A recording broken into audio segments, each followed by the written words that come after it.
The Hare Krishna temple tonight is inspired by the teachings of His Divine Grace, A.C. Bhaktivedanta Swami Prabhupada, the founder Acharya of the International Society for Christian Consciousness. Om Agnanatimirasham Yanajana Shalakalaya Chakshurun Militamina Tasmai Shri Gurve Namaha Shri Chaitanya Manovistam Stapitam Yena Bhutale Swayam Rupa Kadamayam Dadati Svapadantikam. Thank you to all of you that just entered. I'm going to talk about association, or about how to make friends in Krishna consciousness. Here at the temple, we have a lot of devotees that live here. We have other devotees that come here on a regular basis. And we try to make spiritual friendships here. And we invite you guys all into this association that we have here. So I'm going to talk a little bit about how the scriptures talk about association and how to make them. I had to put out a whole letter explaining, a whole report explaining that we're in a crisis, we're in an epidemic of loneliness. Similar to on the cigarette packets, I wouldn't know because I haven't seen association. We need to have friends. We need to have connections on a daily basis. Otherwise, it's prejudicial to our health. 50% of Americans are reporting on surveys that the Surgeon General put out there that they have felt loneliness in a measurable way that's affecting their health in one way or another.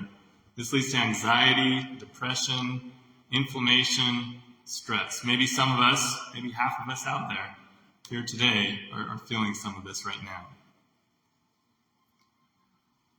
In the scriptures, it talks about our relationships in this material world as straws floating in a river. You know, when a river is flowing, there's all sorts of things floating in that river. There's little sticks, there's little pieces of straw. And those straws come together for a time, and they float like a raft down the river together. And then something happens, a wave comes, a wind blows, and those straws are all flown apart, and they continue their journey down the river, maybe to never meet up again. That's how our relationships are in this material world. I know when I was a little kid, I had lots of friends in my neighborhood that I grew up with, and I thought, we're going to be friends forever. We're always going to be running around like this. With my brothers and sisters, I always thought we would always be together as a family unit like that. But now I'm older, and I hardly ever see my brothers and sisters. Some of those friends I've lost contact with completely. I've been coming to this temple for about 5 years. I've been coming around here. And even in the 5 years that I've been coming to this spiritual community, I've seen people come and go. In our lives, throughout our lives, people come and go. It's just the nature of this material world. The spiritual world is permanent. Things don't change in the spiritual world. There's no isolation in the spiritual world. When we talk about Krishna, we never talk about Krishna alone. We're always talking about Krishna and Radha, Krishna and his friends. If you look at these paintings of Krishna in this temple and you look at the altar, Krishna is not alone. Krishna, our name for God. God is never alone. He's always surrounded by an entourage of people because that's his nature of loving devotional relationship. We're part of that association eternally. We're part of God's circle of friends. But for some reason or another, we decided, I think I can do better. I'm going to go down to the material world, and I'm going to make my own friends on my terms.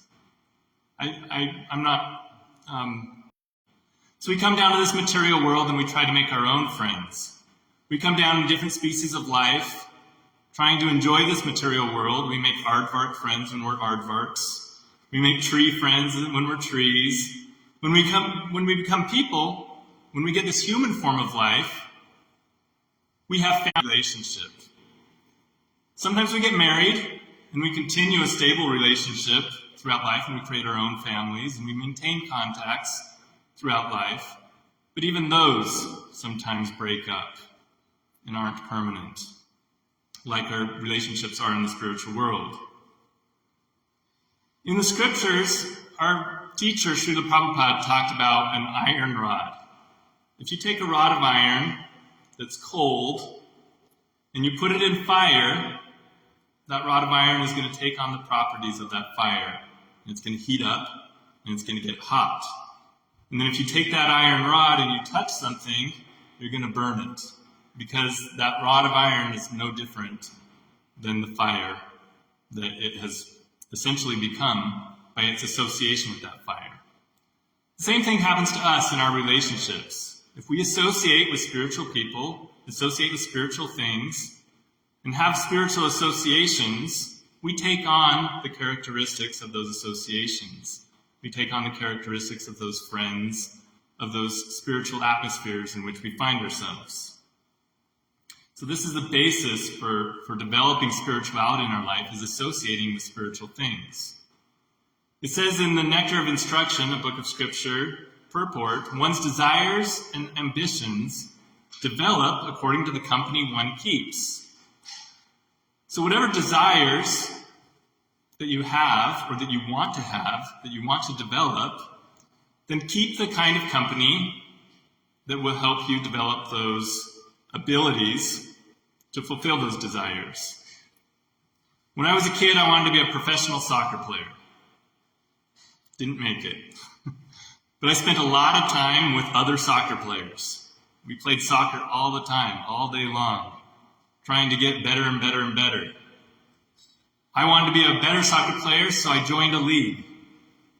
And I wanted to be even better than that league, and so I tried out for a competition team, and I made that team. And I got higher and higher levels of ability and higher desires to make it as a professional soccer player. Anything that you do in life, if you start associating with people that are really good at it, you'll take on those qualities. Same thing in business. If you want to be a good business person, hang out with other people that are always talking business, and you'll get there. If you want to be a good singer or good at music, hang out with musicians, and you'll get there.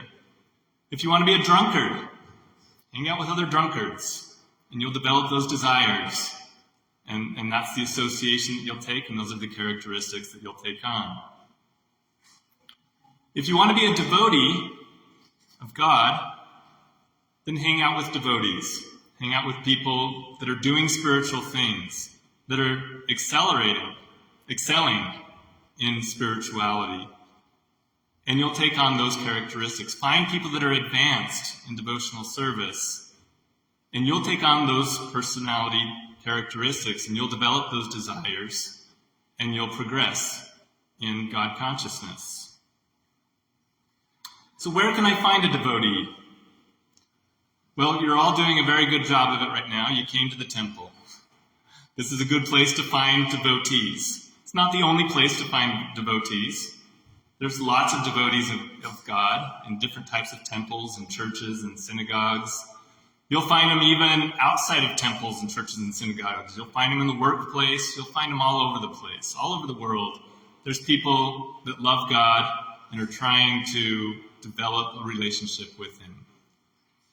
But may I submit that the temple, the Hare Krishna temple, is a fantastic place to find first-class devotees. In a book called Moon of the Gopas, Charu Das, our leader here at this temple, said, for a seeker, the temple represents an invaluable resource. It is where one can encounter the Bhagavad Gita, not merely as an ancient text, but as a living guide to navigating the complexities of human existence. It is where one can participate in the vibrant kirtan, the congregational chanting of the Hare Krishna mantra, which has a purifying effect on the heart and mind. It is where one can engage in discussion with experienced devotees, individuals who have walked a similar path, and can offer insights and practical advice. The temple serves as a literal and a metaphorical doorway to a profound spiritual heritage, a place where the perennial questions about identity, purpose, and ultimately reality are not only welcomed, but actively explored. So it's a great place to congregationally chant with other people that also want to chant God's names. It's a good place to meet with people that have knowledge and information that can help you advance, mentors, teachers.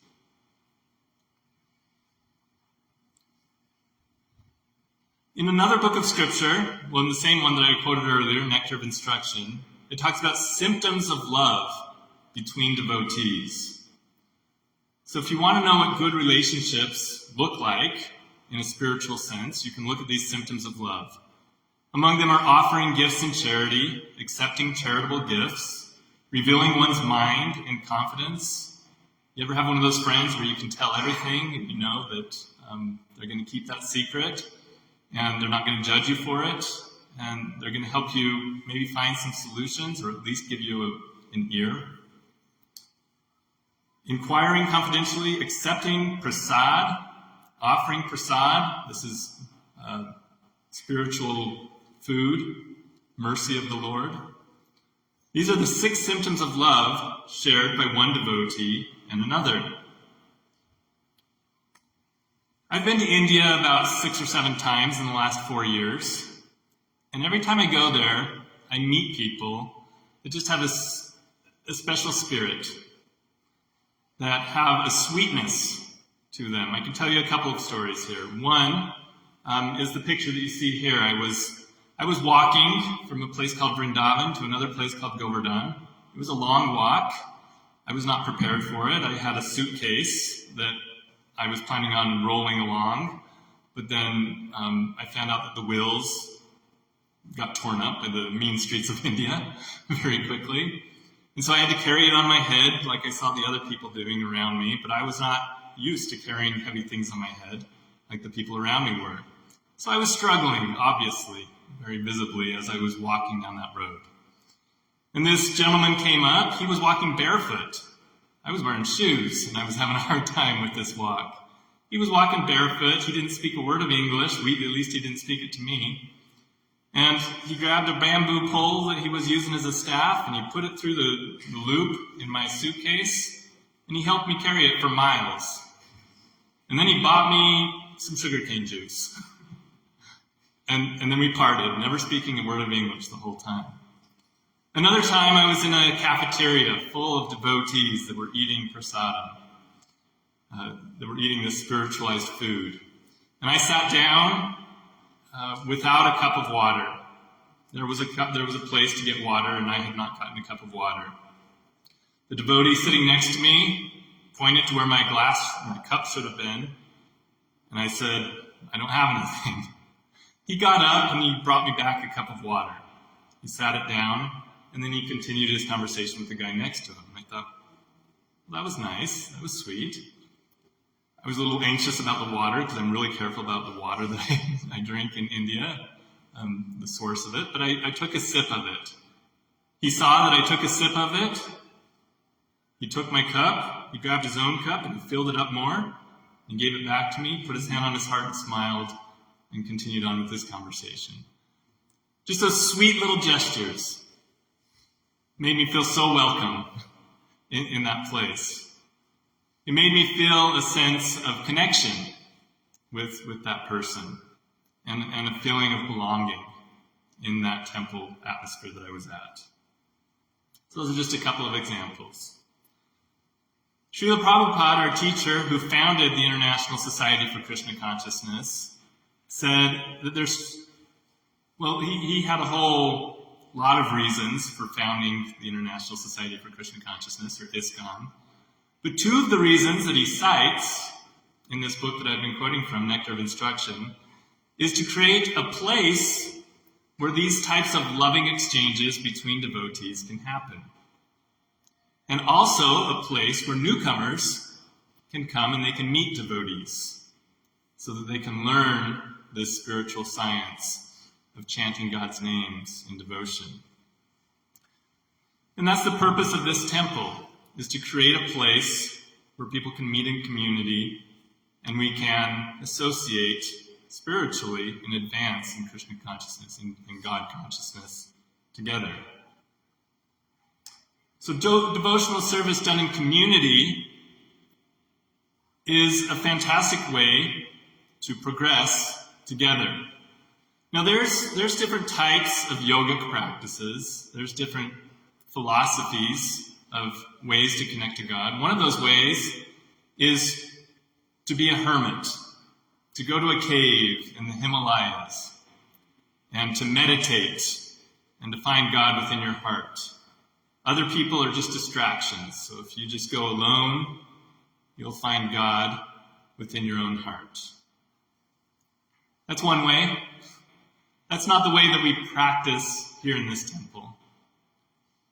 What we prefer to do is to associate with people that are more advanced than us, to associate with people that are on our same level, and to give mercy to people that are learning and trying to find God consciousness. We can do that better in community in a place like a temple than we can in a Himalayan cave. Both of those paths will eventually get you to the same realization that you have a loving, eternal, devotional relationship with God. But I might submit that the one here in the temple where we chant and we dance and we eat and we do service together is a little bit funner. So how should we associate with people in different devotional moods? Not everybody in the world has the type of spirituality that you're looking for. Not everyone's a professional soccer player that you can learn from to become a professional soccer player. Not everybody has that spiritual acumen that's going to help you progress. But you're going to associate with those people throughout your life, and you're going to find them here at the temple. Especially outside the temple, you're going to find people that are inimical to God consciousness, that are against God consciousness, that don't want you to progress, that want to put barriers in your way, that want to make fun of you for coming to the temple and doing these things. Just avoid them. You can't avoid them completely. They're in society. We're in society as well.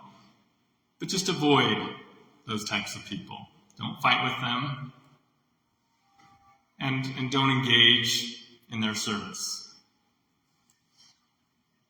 You're going to find people that are not interested in Krishna consciousness. They're not against it. They're just not interested in participating. Let them. Don't try to force them. The best way to make someone become inimical to Krishna consciousness is by trying to force them if they're not interested. But you're also going to find people that meet three different categories that are described in the scriptures. One is called the Kanishta Adhikari, the other one's called the Madhyama Adhikari, and the other one's called the Uttama Adhikari. The Kanishta Adhikari is someone that's attracted to the temple. They're attracted to God in religious practice. They come to the temple. But maybe they're just a little bit judgmental of others. You ever notice that? Some religious people tend to think that they're better than others. They're a little bit judgmental.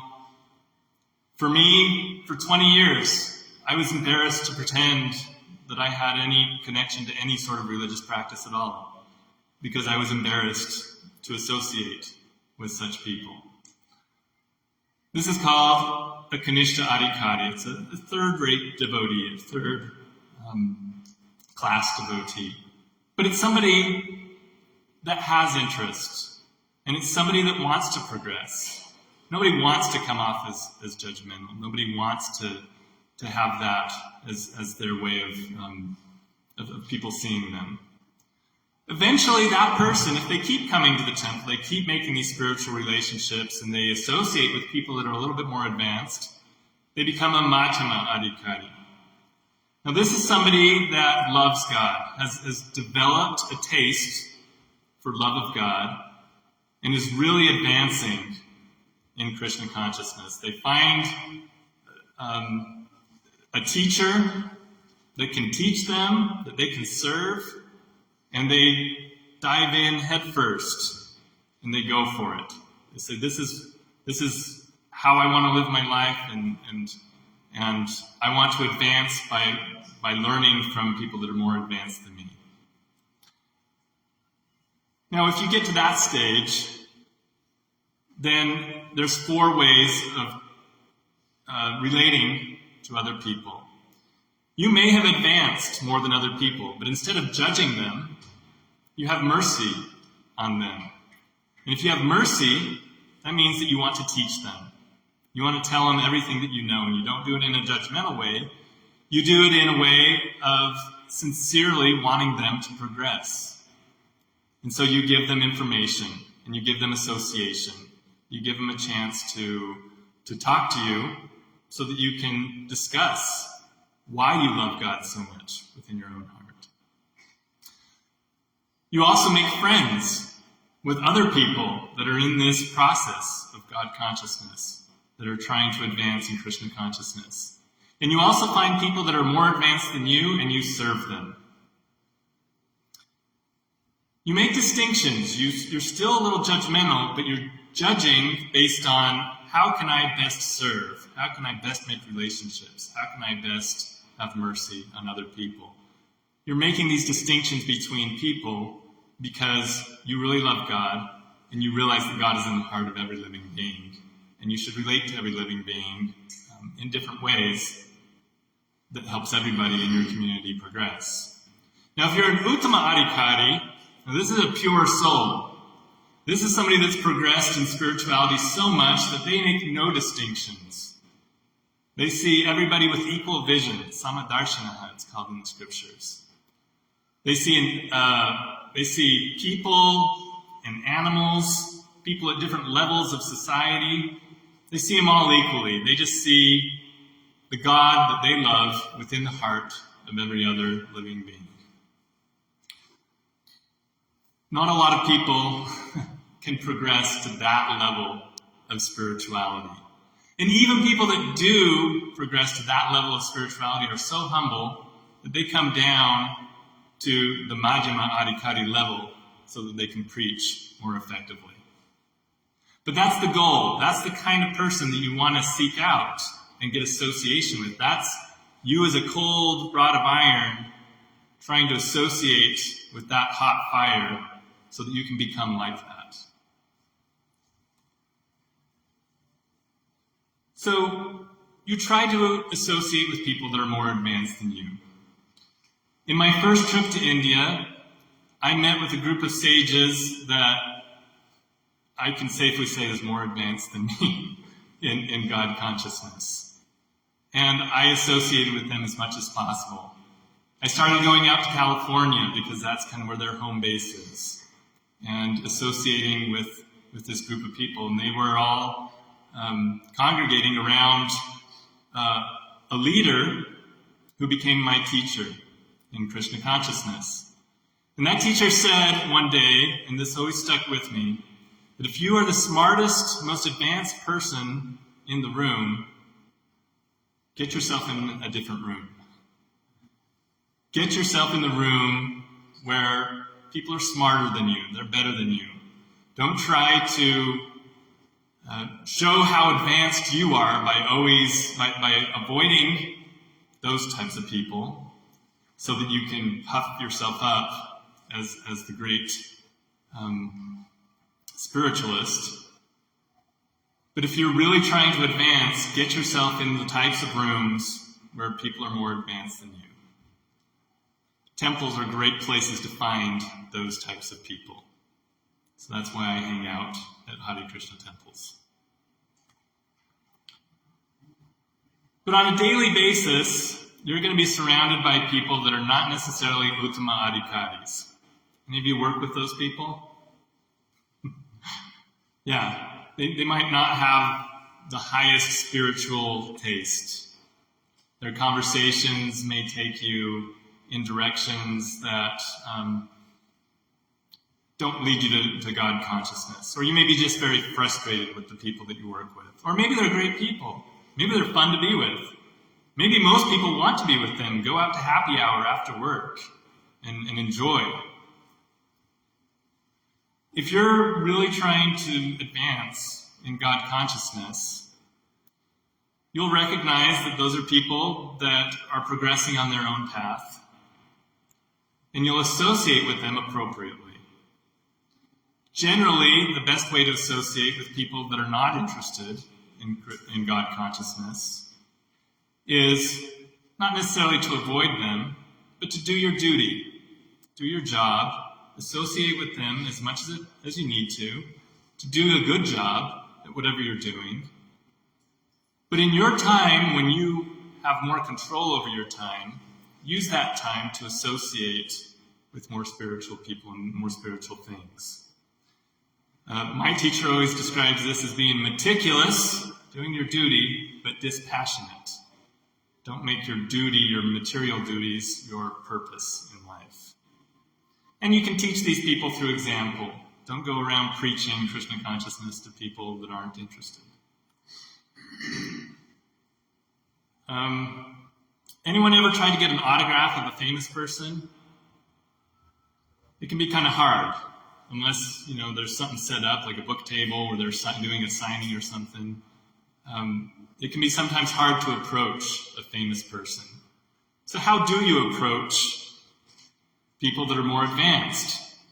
A lot of people that are advanced are kind of famous. Because they're advanced, they've developed some sort of acumen where a lot of people want to hear from them.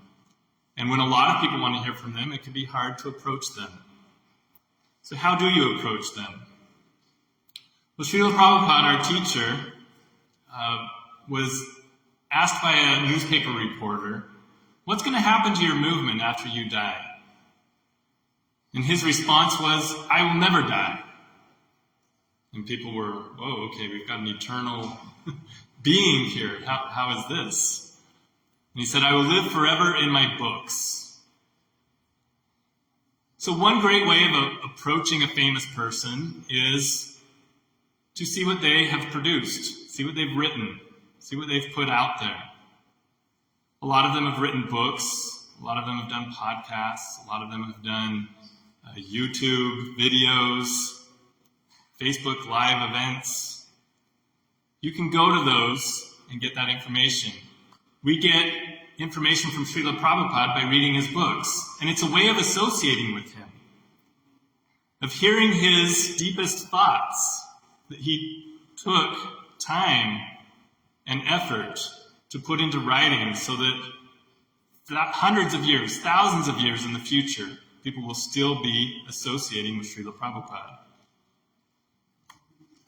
And we had a dynamic leader in this temple as well, who produced a lot of content. He produced a lot of songs that are on KHQN radio. He produced a lot of YouTube content. He gave lots and lots of talks. When I was first discovering Krishna consciousness, I found him online on Facebook. He was doing these classes called Motivational Monday, Wisdom Wednesday, Transcendental Tuesday. I would log into these and just hear this ambrosial nectar coming out of the mouth of this man. And I wanted to associate with him. I found kind of a famous person here, but I was able to get association with him right here in this temple. That's why I started coming to this temple, was to get that association, because I recognized this is a spiritually advanced person. I would like to associate with them in one way or another. I'll listen to the content, but if I could go and serve, I might be able to get a little bit more connection. I might be able to develop that relationship to a higher level that will allow me to advance and take on some of those qualities that he has. And so I started coming here to the temple to serve.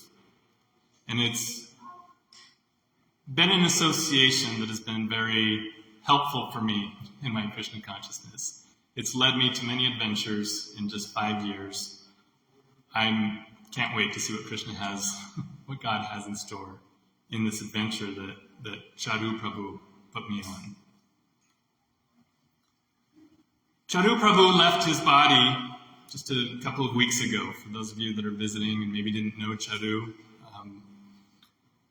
he left a very definite, lasting impression on this community. But we're all missing him very deeply. But we're still associating with him in separation. We can see his picture there. We can associate through his picture. Maybe even pray to communicate with him in one way or another. But the best way to associate with him that I can think of, and the way that I think he probably would have wanted us most to associate with him, was by associating with him through the content that he's put out there. We're in separation from him now. The scriptures talk about separation from God as being one of the highest levels of relationship that we can have with him. It's very hard to relate directly to God, to be with him in the spiritual world. We're far, far away from him here in this material world. We've become separated from him. But if we realize our spiritual connection to God, we want nothing more than to go back home to him in the spiritual world. Now, if we haven't really connected with him, if we haven't developed a relationship, if we haven't associated with God by hearing his scripture and associating with his devotees, then maybe we're not so interested. But if we have a relationship, then we want to rekindle that relationship, reconnect, and go back home to Godhead. So this separation only makes our love stronger for God. And this separation makes our love for the people that have influenced us, the devotees that we've served, even stronger after their departure. I've seen this with the devotees that followed Srila Prabhupada, his disciples. They loved Srila Prabhupada. I've read about it. I've read all sorts of memoirs of how people loved Srila Prabhupada. But after Srila Prabhupada left this world back in 1977, I believe, his disciples carried that love to another level. And they carried the International Society for Krishna Consciousness into this modern era that we're living in now. And they did things, amazing things, like this temple, and creating spaces for us to all be able to associate in God consciousness. So that love that we have is only going to increase as these original disciples of Srila Prabhupada leave. Those devotees that continue this movement afterwards that love is only going to strengthen as we create spaces where people can associate in God consciousness. So if any of these things that I said today resonated with you in any way, please raise your hands with me and repeat with me. Hare Krishna, Krishna Krishna, Hare Hare, Hare Rama, Rama Rama, Hare Hare. Thank you very much for your kind attention. If you want to stand now, we're going to do an arti ceremony where we offer the elements of the earth to the deities.